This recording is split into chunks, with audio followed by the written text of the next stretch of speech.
Fruto do Espírito, virtude de quem vence todos os pecados. O fruto do Espírito é o resultado gerado pelo Espírito Santo na vida do cristão que verdadeiramente é salvo.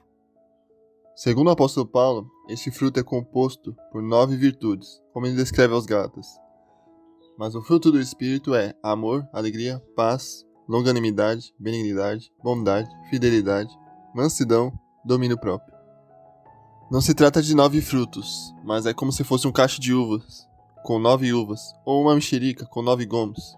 Todas as partes compõem um único fruto. Com fruto, ele quer dizer qual é o resultado de quem possui o Espírito Santo. Possuir o Espírito Santo é a maior prova de que uma pessoa é salva. Por conta disso, é importante você procurar entender se você tem essas características para não viver uma ilusão de que é salvo quando na verdade não é. Neste vídeo eu vou ensinar o que significa cada uma dessas virtudes. Vou mostrar alguns exemplos na Bíblia e você vai aprender a importância do Espírito Santo para vencer qualquer pecado. Então vamos lá. A carta de Paulo aos Gálatas nos mostra um momento em que um grupo de cristãos ensinava aos membros da igreja da Galácia que era necessário guardar toda a lei de Moisés para ser salvo. Paulo, obviamente, vai combater esta heresia, ensinando que a salvação é mediante a fé em Jesus Cristo e que ele é o único caminho para alcançar a salvação. Outro problema na igreja eram seus conflitos pessoais por conta de discórdias entre os irmãos. Paulo ensina que a solução para ambos os problemas seria o Espírito Santo. Por meio dele, nós conseguimos viver em comunhão e guardamos a lei de Deus como forma de gratidão e glorificação do seu nome. O problema é que muitos cristãos de hoje em dia não se relacionam bem como igreja e nem obedecem a Deus por conta de não ter este fruto do Espírito. Por isso eu resolvi fazer este vídeo para ajudar você a entender cada uma dessas 9 virtudes e a sua importância para vencermos nossos pecados. Vamos ver agora o que quer dizer cada parte deste fruto do Espírito. A base de todo fruto, amor. O amor é a base de todo o fruto do Espírito. Ele é a essência do caráter de Deus. É baseado no amor que temos os 2 maiores mandamentos da lei de Deus. Amarás, pois, o Senhor teu Deus de todo o teu coração, de toda a tua alma, de todas as tuas forças. Amarás o teu próximo como a ti mesmo. O problema das pessoas hoje em dia é que elas pensam que amor é um sentimento, atração física ou uma felicidade interior. Será que Cristo, ao morrer na cruz pelos nossos pecados, estava alegre? Será que ele estava se sentindo pleno e feliz naquele momento? Fisicamente falando, com certeza não, pois a única alegria que ele tinha era de fazer a vontade de Deus. Agora no corpo ele sofreu por nós, porque decidiu amar as pessoas que ele salvaria por meio do seu sacrifício. Não confunda amor com paixão. Amar não tem nada a ver com sentimento. Amor é uma decisão. Não se case com alguém que se apaixonou por você. Se case com alguém que te ama, e isso não é a mesma coisa. Você já reparou quantos casos de jovens nos telejornais aparecem matando suas namoradas que queriam terminar o namoro? Isso passa direto na televisão. Isso é paixão. A paixão é egoísta, diferente do amor, que segundo Paulo não faz mal a ninguém. Um exemplo legal de alguém que realmente amou a futura esposa foi Jacó, como está escrito em Gênesis 29:20. Assim serviu Jacó 7 anos por Raquel, e esses lhe pareceram como poucos dias, pelo muito que a amava. Jacó teria que trabalhar 7 anos para casar com Raquel. Ele fez isso porque ele decidiu amá-la. Amor tem a ver com sacrifícios. Se você ama alguém, você deve se sacrificar por essa pessoa. Deus nos provou seu amor pelo sacrifício de Cristo na cruz. Da mesma forma, nós só o amamos se nos sacrificarmos por ele também. Se o amor de Deus verdadeiramente habitar em você, você vencerá todos os pecados, pois ele é a base de tudo. Quer vencer todos os seus pecados? Seja cheio do Espírito Santo. Ame as pessoas verdadeiramente. Segunda virtude do fruto do Espírito, alegria. A alegria aqui tem a ver com um estado de felicidade, mas não é a mesma felicidade que vem do mundo. Não tem nada a ver com momentos. Tem a ver com um estado permanente de graça. Todo cristão sincero é alegre. Não tem como viver triste sabendo que é salvo. Claro que nós também passamos por momentos de tristeza. No entanto, esse sentimento não nos domina, não nos escraviza e nem nos derruba como acontece com os ímpios. Ele é suprido e sobreposto pela ação do Espírito Santo. Temos alegria ao saber que tudo está no controle de Deus e que no final de tudo seremos salvos por ele. Quando Davi pecou contra Deus, ele perdeu essa alegria. E por isso que ele ora assim no Salmo 51. Torna a dar-me a alegria da tua salvação e sustém-me com o espírito voluntário. Se você tem passado por tentações, não troque a alegria da salvação pelo prazer do pecado. Isso vai provar como está a sua fé.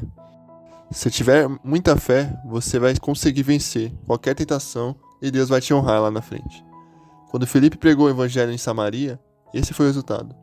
E havia grande alegria naquela cidade. Atos 8:8. Se você diz que é cristão, que é salvo, que acreditou no sacrifício de Cristo Jesus, mas não vive essa alegria, como os habitantes daquela cidade, desconfie dessa sua salvação. A alegria do Espírito vence a inveja. Uma pessoa que tem essa virtude dificilmente sentiria inveja de alguém. A inveja, muitas das vezes, vem de uma insatisfação pessoal com a vida que se leva. Ninguém sente inveja de algo que o outro tem que é inferior ao que temos. Eu reparo na minha própria vida que quanto mais alegre estou, menos fico tentado a invejar os outros. Já reparou algo assim na sua vida? Os cristãos verdadeiramente salvos não teriam motivos para invejar ninguém, pois ele já teria aquilo que é mais valioso, que é o selo do Espírito Santo, que prova que ele verdadeiramente é salvo. Portanto, qualquer pecado que possa vir após a inveja, como assassinato, que foi o caso de Caim e dos fariseus, não virá de um cristão verdadeiramente alegre. Terceira virtude do fruto do Espírito: paz. Esta paz nos é concedida quando nós cremos de fato em Jesus. A paz que tínhamos com o nosso Criador nos foi tirada por conta dos nossos pecados, e por isso estávamos em inimizade contra Deus. Quando Cristo morreu por nós na cruz, esta paz nos foi restaurada, como Paulo nos ensina em sua carta aos Romanos. Tendo sido, pois, justificados pela fé, temos paz com Deus, por nosso Senhor Jesus Cristo. Romanos 5, verso 1. A pessoa que de fato está em paz com Deus se torna pacificadora. Esse tipo de pessoa não cria contendas, intrigas e nem fofocas. Ela promove a paz em todos os lugares que vai. Ela é bem-aventurada, como Jesus nos ensina no Sermão da Montanha. Bem-aventurados os pacificadores, porque eles serão chamados filhos de Deus. Mateus 5, verso 9. Paz com Deus e não com o mundo. Em relação a Deus, estamos em paz. Por outro lado, não podemos achar que isso nos trará paz em relação a todas as pessoas. É isso que quer dizer o verso seguinte. Não pense que vim trazer paz à terra. Não vim trazer paz, mas espada. Mateus 10, 34. Cristo vem trazer paz em relação a Deus, mas divisão em relação ao mundo. Qualquer divisão causa conflitos. Não espere viver em paz com todas as pessoas. Não estranhe quando ver cristãos discordando fortemente de alguma coisa que não está de acordo com o que ensina a Bíblia, na política, por exemplo. É normal o cristão combater essas ideias diabólicas que estão em desacordo com a vontade de Deus. Em relação a isso, vemos o rei Davi, que estava em paz com Deus, mas vivia em inimizade com seus inimigos ímpios e idólatras. Isso, porém, não impedia de dormir tranquilamente, como fica claro em um dos seus salmos. Salmos 4, verso 8. Em paz também me deitarei e dormirei, porque só tu, Senhor, me fazes habitar em segurança. Portanto, por mais que tenhamos conflitos com nossos inimigos, que são principados e potestades, e, além disso, conflito com os nossos pecados, através do Espírito Santo temos paz com Deus, e essa é a paz que realmente importa para o cristão. Valorize a presença de Deus. Uma pessoa que está em paz com Deus dificilmente sairá da sua presença, voltando a ter inimizade contra ele. Sair da igreja e se desviar é algo difícil de acontecer com um cristão verdadeiro. Não digo que seja impossível, mas que é difícil é. Uma pessoa que se desvia várias vezes não dá um bom sinal. O filho pródigo, ao voltar à casa do pai, provavelmente nunca mais se desviou novamente. Se de fato estamos em paz com Deus, precisamos valorizar isso, nos mantendo firmes através da comunhão com os irmãos da igreja. Quarta virtude do fruto do Espírito: longanimidade. Ser longânimo nos dá disposição, firmeza de ânimo e tolerância em toda e qualquer circunstância da vida. Geralmente, é na aprovação que fica evidente se somos longânimos e temos ou não o fruto do Espírito. Se a pessoa diante do problema questiona, desanima, blasfema, fica provado que ela não tem essa virtude. Quando somos longânimos, nós suportamos qualquer provação. Nós aprendemos a esperar em Deus e confiar que Ele tem o melhor para nós. Essa foi uma característica obrigatória na vida de Josué. Tanto que Moisés lhe avisou, não só uma vez, para que ele a possuísse. Em Deuteronômio 31, 23. Esforça-te e anima-te, porque tu introduzirás os filhos de Israel na terra que lhes jurei, e eu serei contigo. O povo de Israel era muito teimoso. Por conta disso, o líder precisava estar sempre animado e disposto para essa missão. Da mesma forma, hoje, nós sempre vamos estar rodeados de pessoas complicadas. Para vencer isso, você precisa ser longânimo. Não se esqueça disso. Longanimidade nos ajuda a ter fé. Uma pessoa longânima, ou seja, paciente, não pecará contra Deus tomando atalhos, fazendo as coisas do próprio jeito para obter resultados mais rápidos. Qualquer atalho que tomamos para conseguir algo é na verdade uma demonstração da nossa falta de fé em Deus. Isso ocorre com Saul, em 1 Samuel capítulo 13, que não esperou o profeta para o sacrifício por constrangimento ao ver que o povo estava se afastando dele. Isso levou a fazer o sacrifício do jeito dele, o que desagradou muito a Deus. Muitos jovens caem na fornicação por não esperar em Deus uma pessoa ideal para se casar. Outros cometem crimes para enriquecer mais rápido. Que não seja assim com nós, que sejamos pacientes por meio de uma conversão genuína. Quinta virtude do fruto do Espírito, benignidade.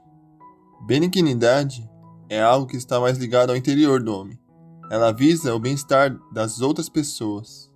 Outros significados para benignidade seria amabilidade, ternura e respeito, no que se refere ao relacionamento com o próximo. É como o trecho de 1 Coríntios, onde, apesar de Paulo falar sobre o amor em questão, ele cita também características de uma pessoa benigna, já que, como foi dito, o amor é a base de todo fruto. Logo, quem ama é benigno também. Ele diz: não se porta com indecência, não busca os seus interesses, não se irrita, não suspeita mal. 1 Coríntios 13:5. A pessoa benigna não fica duvidando e suspeitando mal para denegrir outras pessoas. O apóstolo Paulo se faz um exemplo a ser seguido aos irmãos de Corinto, como ele diz em 2 Coríntios 6, verso 6. Na pureza, na ciência, na longanimidade, na benignidade, no Espírito Santo, no amor não fingido. Que nós possamos seguir o exemplo do apóstolo, que é ser sempre benignos, como todos, ainda mais os nossos irmãos, e não malignos como o mundo que jaz no maligno. Por isso você precisa de benignidade. Acredite que uma pessoa benigna não levará tudo que os outros fazem de uma forma negativa, como ocorreu com o rei de Amon em 2 Samuel capítulo 10. Quando Davi quis usar de benevolência com este rei, cujo nome era Hanum, ele acreditou que aquilo tudo era apenas um disfarce para que Davi espionasse a terra para guerrear contra ela. Isso fez com que ele humilhasse os mensageiros do bem-intencionado rei Davi. Esse ódio disfarçado de cuidado com o perigo e as más intenções das pessoas é na verdade um preconceito. É julgar sem justiça. É um sentimento maligno. Não foi assim que Jesus nos ensinou. Ele disse: não julgueis segundo a aparência, mas julgai segundo a reta justiça. Em João 7,24. De fato, todo ser humano erra e pode ter intenções ruins. Mas isso não é desculpa para pensarmos que tudo que os outros fazem é para nos passar a perna ou coisa assim. Se você for benigno, você não será assim. Sexta virtude do fruto do Espírito, bondade. Bondade é algo que está ligado ao exterior do homem, ou seja, suas atitudes por ser bom. O verdadeiro cristão é bondoso porque o Espírito Santo o ajuda a se colocar no lugar das outras pessoas. Veja o que a Bíblia diz a respeito de Barnabé. Ele era um homem bom, cheio do Espírito Santo e de fé, e muitas pessoas foram acrescentadas ao Senhor. Atos 11:24. Barnabé era um homem bom e mostrava isso através das suas obras. Além de ajudar muito na pregação do Evangelho, ele vendeu um campo que possuía para os apóstolos distribuírem o valor arrecadado de acordo com a necessidade de cada membro da igreja. As boas obras devem acompanhar todos aqueles que têm o Espírito Santo. Que possamos viver essa realidade conforme Paulo nos ensina na sua carta a Timóteo. Ordene-lhes que pratiquem o bem, sejam ricos em boas obras, generosos e prontos para repartir. 1 Timóteo 6, verso 18. Bondade manifesta amor. Uma pessoa bondosa vai manifestar através das boas obras a base do fruto do Espírito, que é o amor. Acredito que pode-se dizer então que a bondade é o amor em obras. Uma pessoa bondosa jamais será egoísta e se importará com os pobres necessitados, por exemplo. Ela ajudará os outros e se importará de fato com eles. Se você se sente uma pessoa egoísta, você precisa dessa virtude urgente, pois egoísmo não é uma característica de um salvo. Vamos falar agora de 3 virtudes que são muito ligadas ao autocontrole do crente, que são fidelidade, mansidão e domínio próprio. Uma pessoa que contém essas virtudes pode vencer qualquer vício. Quando Deus criou o homem, ele o chamou para que dominasse sobre os animais, sobre a terra e sobre tudo que possuía. A partir do momento em que o pecado entrou no mundo, o homem passou a perder o domínio sobre o que possuía. Vemos isso em várias histórias da Bíblia, como as nações que o povo de Deus dominava se rebelavam e não se sujeitavam mais. Ou, por exemplo, quando a casa de Davi saía do seu controle e seus filhos cometiam toda sorte de pecados. Da mesma forma, nós perdemos o controle de nós mesmos quando nos entregamos ao pecado e não somos guiados pelo Espírito Santo. Ficamos infiéis, iracundos e descontrolados, porque nossos pecados tomaram conta do nosso coração e nos encontramos em dificuldade para recuperar esse controle. Vamos entender agora cada uma dessas 3 virtudes do fruto do Espírito, que nada mais são que a solução para quem possui qualquer vício. 7ª virtude do fruto do Espírito, fidelidade. Fidelidade a Deus nos faz mostrar atitudes de confiança e de fé. Faz-nos obedecer mesmo que não tenha ninguém por perto. Essa virtude do fruto do Espírito nos faz conseguir seguir o que está escrito em Apocalipse. Ser fiel até a morte e dar-te a coroa da vida. Apocalipse 2, verso 10. Só vai ser fiel a Deus até a morte quem realmente o ama e tem como prioridade em sua vida. Um exemplo disso é o apóstolo Pedro. Antes de ser cheio do Espírito Santo, ele afirmava que jamais negaria a Cristo. Não muito tempo depois, ele nega Jesus descaradamente em Lucas 22, versos 56 ao verso 60. Agora, após o momento em que Pedro é cheio do Espírito Santo em Atos 2, a sua vida se transforma. Ele não é mais do tipo que fala, ele é do tipo que faz. Após ser ameaçado pelos sacerdotes, para que não pregasse mais o Evangelho, ele disse para aqueles que o queriam prender: importa antes obedecer a Deus que aos homens. Em Atos 5:29. Percebeu? A mesma pessoa antes e depois de ser cheio do Espírito Santo, se mostrando de forma totalmente diferente quanto à sua fidelidade. Se você não tem conseguido ser fiel a Deus, isso pode ser um alerta para que você busque a presença do Espírito Santo. Não se conforme com uma vida de infidelidade. Pessoas infiéis não serão salvas. Vencendo as tentações. Uma pessoa fiel jamais cairá em pecados como adultério. Ela sempre levará a sério a confiança que as pessoas ao seu redor têm nela.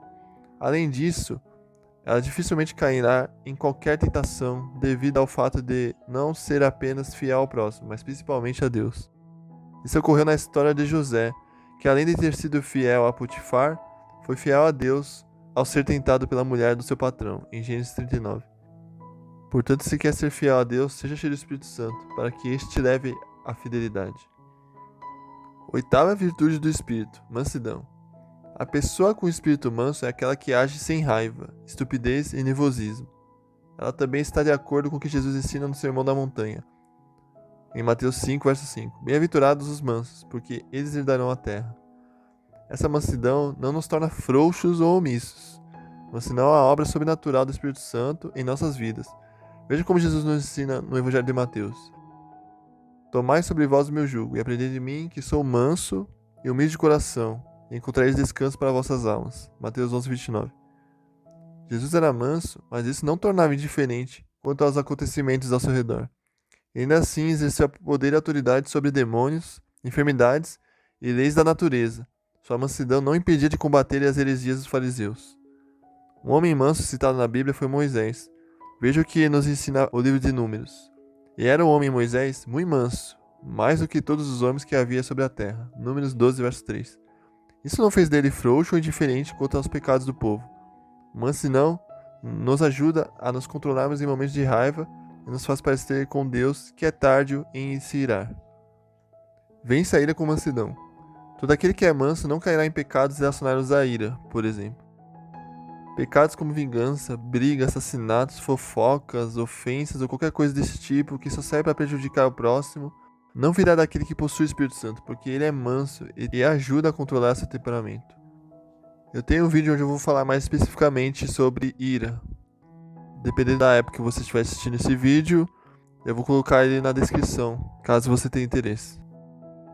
9ª virtude do fruto do Espírito, domínio próprio. Domínio próprio é o controle que temos de nós mesmos ante aos nossos impulsos. Ele nos leva a ter autodisciplina. Todo cristão tem essa virtude.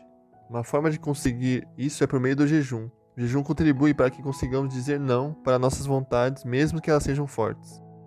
Se somos dominados pelo pecado, logo fica claro que não temos domínio próprio.